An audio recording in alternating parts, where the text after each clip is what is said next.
বকর সিদ্দিক রাদিয়াল্লাহু আনহু বলেন, আমাকে কানতে দাও, আমি তোমাদের আনন্দের মাঝখানে বাধা দিইনি। ওনারা বলেন, না হতে পারে না, হয়তো আমরা আপনার সাথে কাটবো, আর না হয় আপনি আমাদের সাথে আসবেন, হাসি আনন্দ আপনিও করবেন। বলেন দেখি কেন কাঁদবেন? আপনার কান্দাটা যদি যুক্তিসঙ্গত হয় তাহলে আমরা মেনে নিব, আর না হয় আপনিও আমাদের সাথে আনন্দ করবেন। আবু বকর সিদ্দিক রাদিয়াল্লাহু আনহু বলেন, আমার কান্দার কারণ হইল আল্লাহর নবী, বিশ্ব নবী আর বেশি দিন থাকবেন না। নবী বিদায় হয়ে গেলেন, আমি কিভাবে বরদাস্ত করব? নবীর বিরহ ব্যথার আমি সহ্য করতে পারবো না। সাহাবীরা বলে, এটা কি বলেন? আল্লাহর নবী বিদায় হয়ে যাবেন, আয়াতের মধ্যে আছে নাকি রাসূল বিদায় হওয়ার কোনো কথা? আবু বকর সিদ্দিক বলেন, দিন যখন কমপ্লিট হয়ে গেছে, রাসূলকে আর রাখার কোনো দরকার নাই, আল্লাহ নিয়ে যাবেন।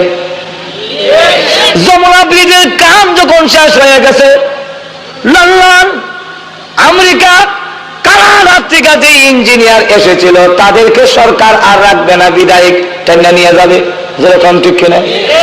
আমাদের বৈরবের ব্রিজ যখন কমপ্লিট হয়ে গেল, এখন বাহিরের যতগুলো ইঞ্জিনিয়ার আর বড় অঙ্ক দিয়ে রাখছিল সব নিয়ে গেছে, ব্রিজ কমপ্লিট। তুমি এসে বলো যেরকম ঠিক কিনা? আল্লাহ রাব্বুল আলামিন বললেন, নবী গো, দিন যখন কমপ্লিট হয়ে গেছে, আপনি আর টাকার দরকার নাই, কি দরকার আপনার তখন চলে আসুন।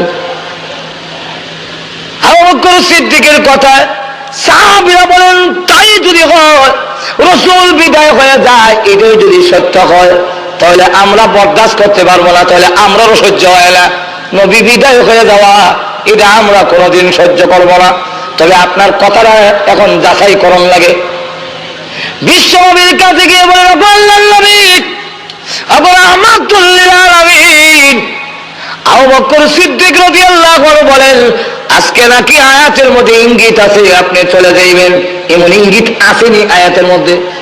আল্লাহ রাসূল বলেন, আমার আবু বকর বুঝে আজকে বুঝেছে, আমার কাছে যেদিন ইজাজা সূরা নাজিল হয়েছে ওই দিনই আমি বুঝে ফেলেছি বেশি দিন থাকবো না। রাসূলের এই কথার দ্বারা কি বোঝা যায়?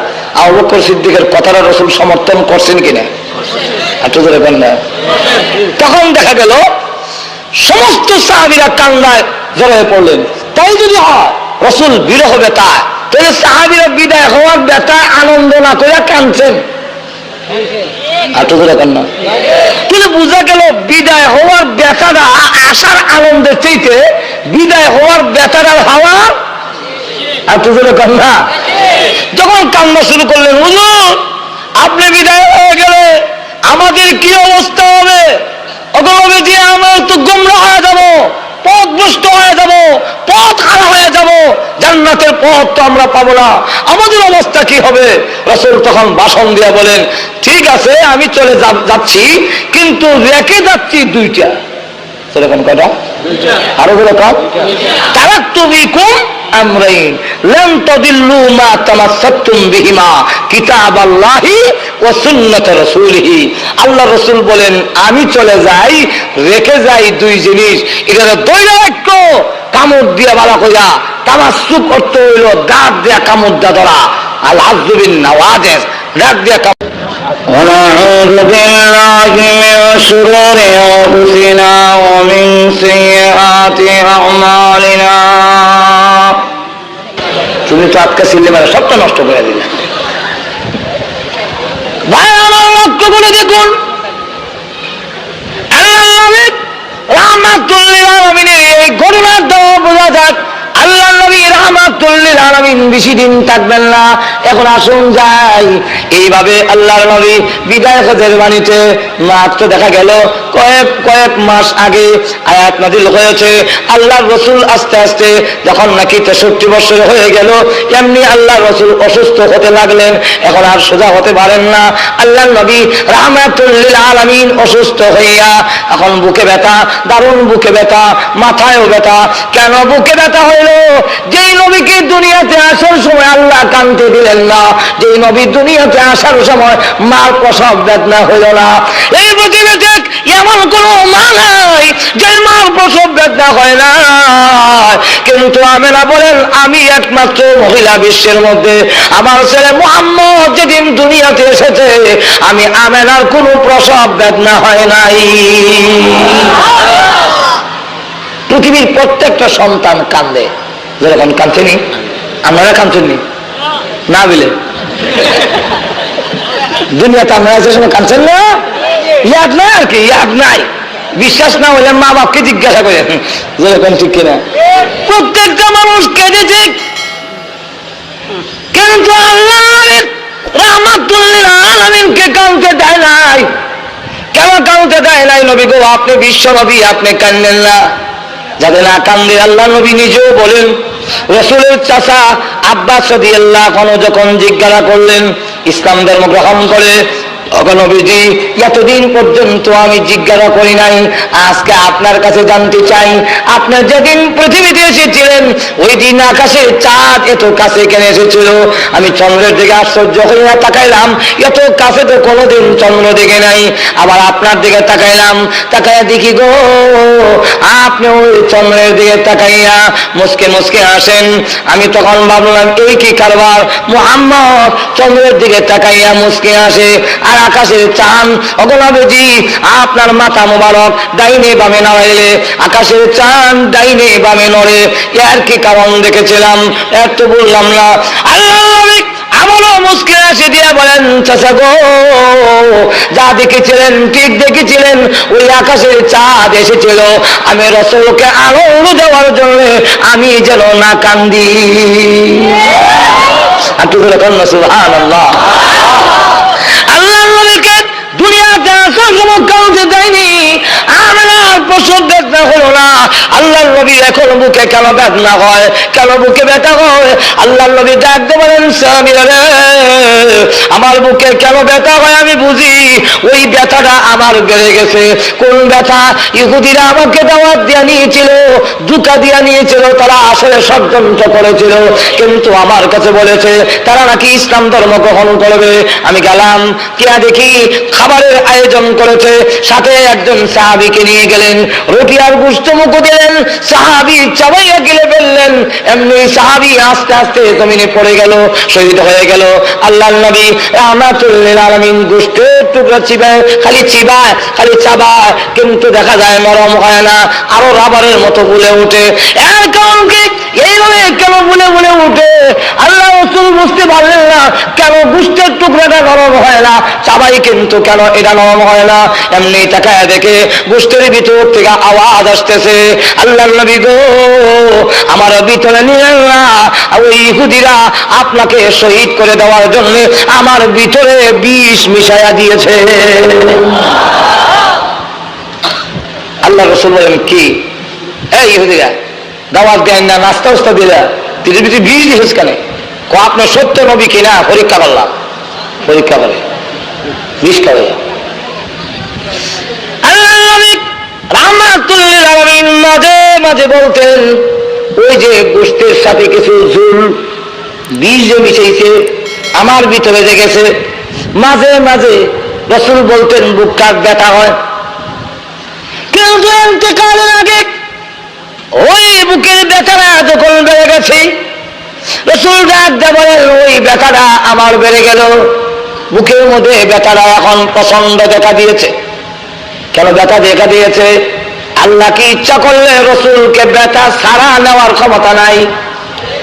একটু করে কান্না।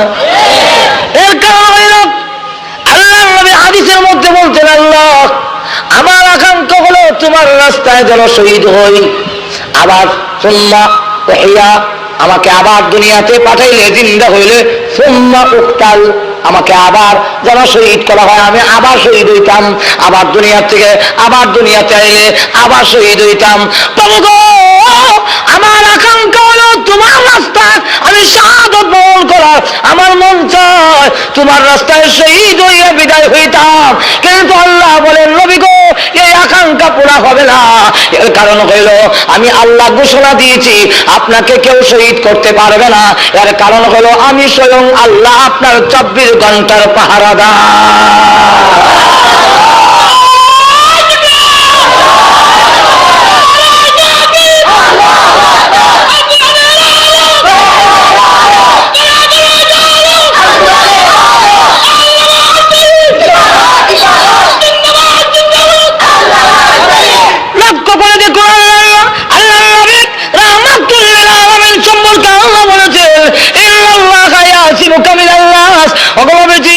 কেউ আপনাকে শহীদ করতে পারবে না, পাহারাদারির কোনো প্রয়োজন নাই। আবু বকর, তালহা, জুবায়ের এদেরকে কেন পাহারাদার নিযুক্ত করেছেন? ওগো নবীজি, সকলকে বিদায় করে দিন, আমি স্বয়ং আল্লাহ আপনার 24 ঘন্টার পাহারাদার হয়ে গেলাম। এখন রসুলকে যদি আবু জেহেল, উতবা, শাইবা, ওলীদ ইবনে মুগীরা আর আবু লাহাবেরা এরা যদি রসুলকে শহীদ করে মেরে লায়, তাহলে আল্লাহ যে পাহারাদার, আল্লাহ দুর্বল বললে প্রমাণিত হয়। আল্লাহর কোনো অস্তিত্বই থাকে না। আবু লাহাবের কাছে হেল, আবু জাহেলের কাছে হেল, কি আমরা ভালো দিতেন শেষ করলেছি না? এখন ঠিক না? তো রসুল শহীদ হবে না, কিন্তু রসুলের আকাঙ্ক্ষা পূরণ করার জন্য আল্লাহ ওই বিশ্বের ক্ষমতারা শুরু করে দিলেন বুকের মধ্যে ব্যথা। এই ব্যথা দিয়া ওগো নবীজি শাহাদাতের সোয়াব দেওয়ার জন্য আমি আল্লাহ আপনার বুকে ব্যথা দিয়েছি।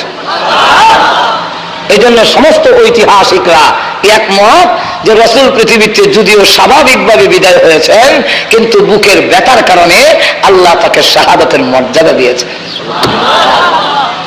আর রসুল ঘোষণা দিয়েছেন, কেউ যদি বুকের ব্যথায়, ফিট ব্যথায় মারা যায়, ডেলিভারি কেসে মরলে, অ্যাক্সিডেন্টের মরলে, গাড়ি তোলা হয়ে যায়, এটা হুকমান শহীদ, শহীদের সোয়াব দেওয়া হয়। ঠিক তেমনি ভাবে মাথা ব্যথা, বুক ব্যথা, ফিট ব্যথায় যদি কেউ মারা যায়, তাকে শাহাদাতের সোয়াব দেওয়া হয়। কথাটা বুঝছেন? এখন আসুন, রসুল বলেন ওই ব্যথাটা শুরু হয়েছে, আর উঠতেই পারেন না, বুকে ব্যথা, মাথায় ব্যথা। আম্মা জান আয়েশা সিদ্দিকা রাদিয়াল্লাহু আনহা বলেন, আমরা কাপড় দিয়ে রসুলকে ঢেকে রেখে দিয়েছি। আর মাথার মধ্যে ওই আমরা প্রচন্ড টাইপের জ্বর হইলে দেখবেন মাথার মধ্যে কাপড় ভিজাইয়া পানি দিতে দেয়, যেরকম দেয় না? রসুলের এখানে পট্টি দিয়া পানি দিচ্ছে। তো আল্লাহর নবী রাহমাতুল লিল আলামিনকে যখন এইভাবে চাদর দিয়ে শুয়ে রাখা হইল আর উপর দিয়ে চাদর ঢাকা দেওয়া হইল, আম্মা জান আয়েশা বলেন, আমার সম্পূর্ণ ধারণা পরিবর্তন হয়ে গেল যখন আমি দেখলাম আল্লাহর নবী চাদরের ভিতর থেকে কোনো সময় এইভাবে হাতটা গুটায়, আবার হাতটা এভাবে লম্বা করে। আল্লাহর নবী রাহমাতুল আমিন দাফন করার পরে আল্লাহর রাসূল বিশ্ব নবী রাহমাতুল লিল আলামিনকে রওজাতে রাখার পরে এক সাহাবী বলেন, আমি তাকায় দেখি রাসূলের ঠোঁট মোবারক গলে মরতেছে। আর তো জোরে কেন না?